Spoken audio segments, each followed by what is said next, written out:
Some say you can never be too rich or too thin, and in Palm Beach, some very wealthy people are thinning their wallets to become royalty. Our Rolanda Watts was on the scene as one group of Americans duked it out, so to speak.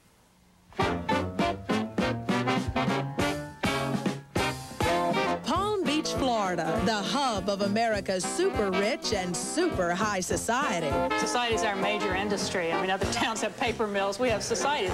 And Palm Beach has got homes, big waterfront homes, sitting like little castles that might even make a king drool.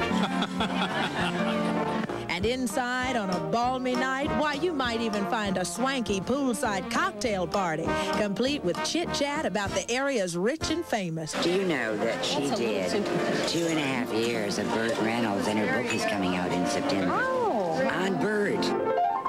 I don't know. Bert's a little too old for me to think he's sexy. He's not too old for me. Yes, in Palm Beach, they seem to have it all.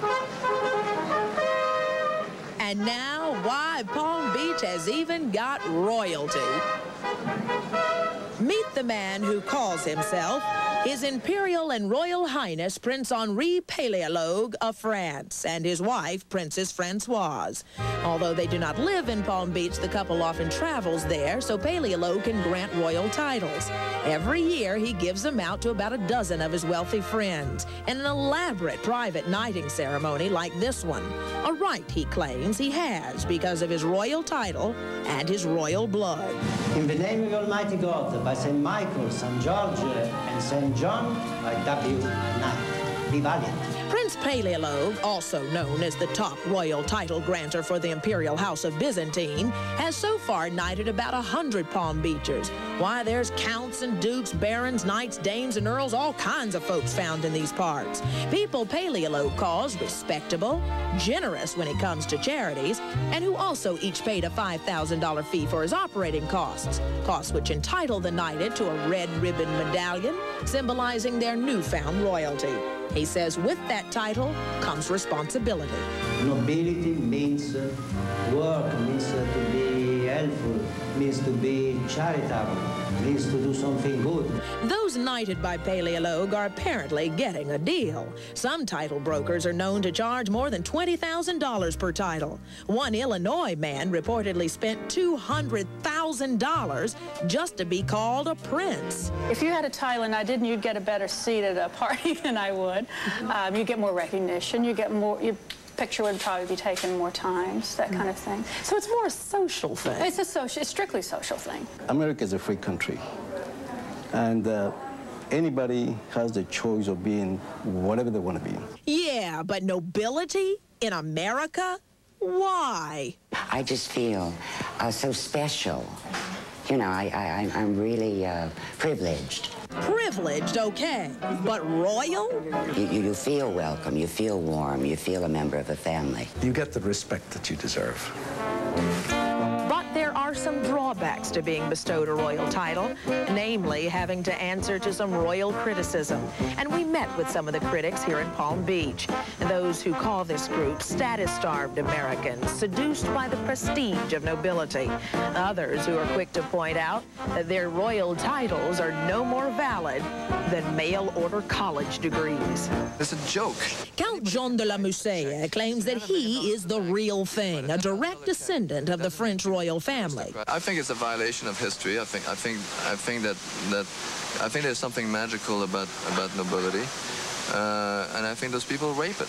Musée goes on to explain how titles of European aristocracy are handed down from fathers to sons, generation after generation, century after century, not handed out every year to your friends like party favors. If I came in your country and claimed to be a direct descendant of Sitting Bull, you would not believe me, would you? If anybody is criticizing our order because we're raising money, I think they're fools. You know, I think let us be what we are. Let us do what we want to do. Let us raise money for our charities. Prince Paléologue is quite used to the criticism of his title granting and the doubts of his authenticity. He has had one journalist go as far as to charge he's not a prince at all, but instead the son of a sheep herder who was later adopted by a distant member of nobility. The prince has reportedly responded to some of his disbelievers with libel suits, several of which he claims to have won. I say, thank God that sometimes people attack me, because how could I have my title recognized in all the world if nobody attacks me? I say always, my best allied are my enemies. Jacqueline Mallory Solomon gets a lot of recognition, too, as we witnessed here on Palm Beach's ritzy Worth Avenue. But among her assets, she's hoping to get recognized for her titles, too, such as Dame, the royal title she got, thanks to her rich husband's hefty contributions to research in Alzheimer's disease, or her other title, Playboy centerfold hopeful. That was a killer picture. Let me have one more of those. Right in the lens, yes.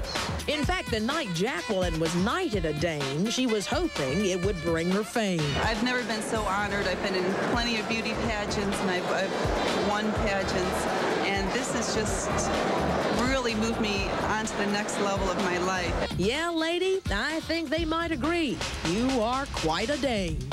Meanwhile, the royal watchers are still in awe. Folks like Buddy Garavanti of Hoboken, New Jersey, who sat marveling at all the knighted ones. I met a Knight of the Malta. I met Lady Godiva. Garavanti says he even met the prince himself. I told him that I was interested in being a knight. You'd like to be one, too? Yeah, I don't know. Why would you want to be a knight? Well, my age, once a knight is enough. When I'm with you, when you smile, you just melt me. But I don't have a title. You don't need a title. As far as I'm concerned, you're a princess. I love you for that. See, that's worth more than any title. And Inside Edition will be right back.